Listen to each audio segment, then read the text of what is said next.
Assalamualaikum warahmatullahi wabarakatuh. Kami dari kelompok 13 dari Tadris Matematika B ingin mempresentasikan materi mengenai otonomi daerah yang beranggotakan saya, Uswatun Hasanah, dan saya Husniatus Salihah. Krisis moneter pada tahun 1997 adalah krisis keuangan Asia yang juga dirasakan oleh Indonesia pada tanggal 2 Juli 1997. Padahal, pada akhir 1996, kondisi keuangan di tanah air sangat baik, di mana hampir seluruh indikator ekonomi terpenuhi, mulai dari pertumbuhan ekonomi, inflasi yang terkendali, investasi lancar, ekspor berkembang, dan cadangan devisa meningkat. Namun, memasuki tahun 1997, kondisi ekonomi di Indonesia mulai mengalami krisis, terutama disebabkan oleh inflasi. Karena krisis moneter yang belum membaik ditambah beberapa sebab lainnya, berujung pada turunnya Soeharto dari jabatannya sebagai Presiden Indonesia pada tahun 1998. Setelah itu, muncul sejumlah permasalahan mengenai sistem ketatanegaraan dan tuntutan daerah yang telah memberi banyak kontribusi bagi pemerintah pusat. Pihak daerah merasa bahwa sudah seharusnya mereka memimpin daerahnya sendiri. Sebagai respon, pemerintah pusat pun melaksanakan otonomi daerah. Baik, di sini saya, Uswatun Hasanah, akan memaparkan materi mengenai pengertian otonomi daerah, hubungan urusan pusat dan daerah. Secara bahasa, kata otonomi berasal dari bahasa Yunani yaitu autonomi. Asal katanya autos yang berarti sendiri dan nomos yang berarti aturan. Autonomi dalam hal ini berarti peraturan sendiri dan undang-undang sendiri. Kata autonomi kemudian pengertiannya berkembang menjadi pemerintahan sendiri. Pemerintahan sendiri berarti pemerintah yang diatur dan dilaksanakan sendiri oleh masing-masing daerah yang biasa dikenal dengan istilah otonomi daerah. Hal demikian dijelaskan secara jelas di dalam UU nomor 23 tahun 2014 bahwa otonomi daerah adalah hak, wewenang, dan kewajiban daerah otonom untuk mengatur dan mengurus sendiri urusan pemerintah dan kepentingan masyarakat setempat sesuai dengan peraturan perundang-undangan. Sedangkan daerah otonom adalah kesatuan masyarakat hukum yang mempunyai batas-batas wilayah yang berwenang mengatur dan mengurus urusan pemerintah dan kepentingan masyarakat setempat. Yang menjadi prinsip dalam penyelenggaraan otonomi daerah yaitu demokratisasi, peran serta masyarakat, pemerataan dan keadilan, serta memperhatikan potensi dan keanekaragaman daerah. Hal yang mendasar dalam pelaksanaan otonomi daerah adalah mendorong untuk memberdayakan masyarakat, menumbuhkan prakarsa dan kreativitas, meningkatkan peran serta masyarakat, dan juga mengembangkan peran dan fungsi DPRD. Materi yang selanjutnya mengenai hubungan urusan pusat dan daerah. Setelah diterbitkannya UU terkait otonomi daerah menimbulkan banyak sekali dampak yang berpengaruh terhadap keberjalanan pemerintahan baik dari pusat maupun daerah. Dalam proses pelaksanaannya sering terjadi tarik-menarik kepentingan antara kedua satuan pemerintah. Pemerintah daerah diberikan kewenangan khusus untuk mengatur urusan pemerintahannya sendiri selama urusan tersebut tidak bertentangan dengan kebijakan pemerintah pusat. Dengan demikian, pemerintah pusat mempunyai wewenang atas ketentuan-ketentuan otonomi. Maka, hubungan antara pemerintahan pusat dan pemerintahan daerah dalam menyelenggarakan otonomi daerah dapat dirincikan sebagai berikut. Yang pertama, hubungan dalam bidang kewenangan. Hubungan dalam bidang kewenangan berkaitan dengan cara pembagian urusan penyelenggaraan pemerintah, di mana ini merupakan sebuah hubungan tentang urusan pemerintahan yang akan dilaksanakan oleh pemerintah atau pemerintah pusat, urusan pemerintahan yang akan dilaksanakan oleh pemerintah provinsi, dan yang dilaksanakan oleh pemerintah kota atau pemerintah kabupaten. Yang kedua, hubungan dalam bidang keuangan. Inti hubungan keuangan pemerintah pusat dan pemerintah daerah adalah perimbangan keuangan. Perimbangan adalah memperbesar pendapatan asli daerah sehingga lumbung keuangan daerah dapat berisi lebih banyak. Berdasarkan ketentuan UU nomor 32 tahun 2004, pasal 15 ayat 1, hubungan pemerintahan pusat dan pemerintah daerah dalam bidang keuangan meliputi pemberian sumber-sumber keuangan untuk menyelenggarakan urusan pemerintahan yang menjadi kewenangan pemerintah daerah, pengalokasian dana perimbangan kepada pemerintah daerah, pemberian pinjaman dana atau hibah kepada pemerintah daerah.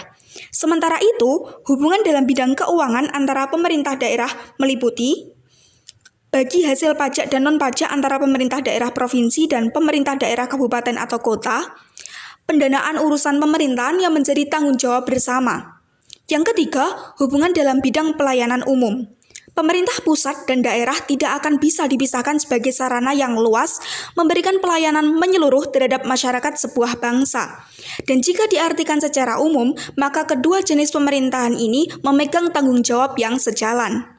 Yang keempat, hubungan dalam pemanfaatan sumber daya alam dan sumber daya lainnya, di mana akan terbentuk hubungan yang akan mengatur tentang pemanfaatan segala sumber kekayaan untuk kepentingan seluruh rakyat. Yang kelima, hubungan fungsional. Ini merupakan sebuah hubungan yang didasari oleh konteks penyelenggaraan program pemerintah yang jika diartikan secara umum merupakan sebuah proses timbal balik yang berupa sebuah hubungan atau bagian yang terjadi karena faktor proses, kepentingan yang sama, dan hubungan sebab akibat. Keseluruhan hubungan ini tadi harus dilakukan dengan adil dan selaras antara pemerintah pusat dan daerah. Oke, baik. Saya Husniatus Solihah akan melanjutkan materi tentang pembagian urusan pemerintahan serta asas yang digunakan dalam pembagian urusan pemerintahan. Pembagian urusan pemerintahan antara pusat dan daerah berdasarkan ketentuan pasal 9 UU nomor 23 tahun 2014, urusan pemerintahan terbagi atas 1. Urusan pemerintahan absolut, 2. Urusan pemerintahan konkuren, dan yang ketiga, urusan pemerintahan umum. Urusan pemerintahan absolut adalah urusan pemerintahan yang sepenuhnya menjadi kewenangan pemerintah pusat, terbagi meliputi urusan politik luar negeri atau diplomatik, urusan pertahanan, urusan keamanan, urusan justisi, urusan moneter dan fiskal nasional, dan urusan agama. Dan yang kedua, urusan pemerintahan konkuren adalah urusan pemerintahan yang dibagi antara pemerintah pusat dan daerah, provinsi dan daerah, kabupaten atau kota.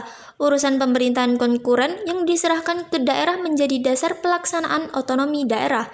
Urusan pemerintahan konkuren yang menjadi wewenang daerah terdiri atas urusan pemerintahan wajib dan urusan pemerintahan pilihan. Urusan pemerintahan wajib ada urusan pemerintahan yang berhubungan dengan pelayanan dasar meliputi pendidikan, kesehatan, ketertiban umum, perlindungan masyarakat, dan sosial. Serta ada urusan pemerintahan yang tidak berhubungan dengan pelayanan dasar meliputi tenaga kerja, pangan, lingkungan hidup, statistik, dan kebudayaan.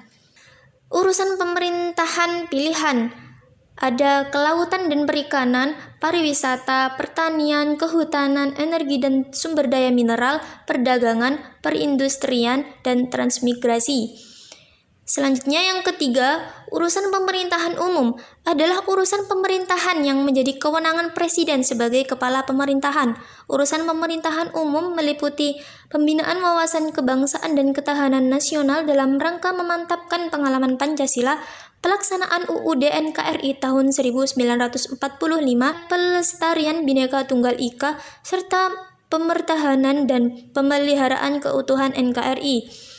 Pembinaan persatuan dan kesatuan, pembinaan kerukunan antar suku dan intrasuku, umat beragama, ras, dan golongan lainnya guna mewujudkan stabilitas keamanan lokal, regional, dan nasional.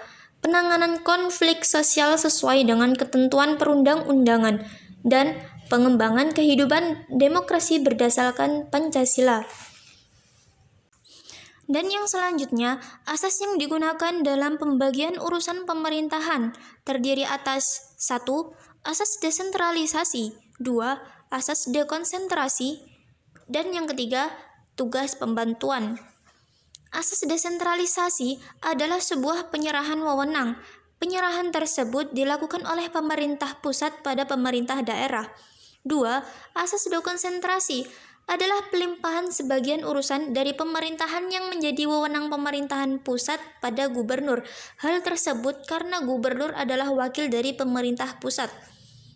Dan yang ketiga, tugas pembantuan adalah penugasan dari pemerintah pusat kepada daerah otonom untuk melaksanakan sebagian urusan pemerintahan yang menjadi kewenangan pemerintah pusat atau dari pemerintah daerah provinsi kepada daerah kabupaten atau kota untuk melaksanakan sebagian urusan pemerintahan yang menjadi kewenangan daerah provinsi.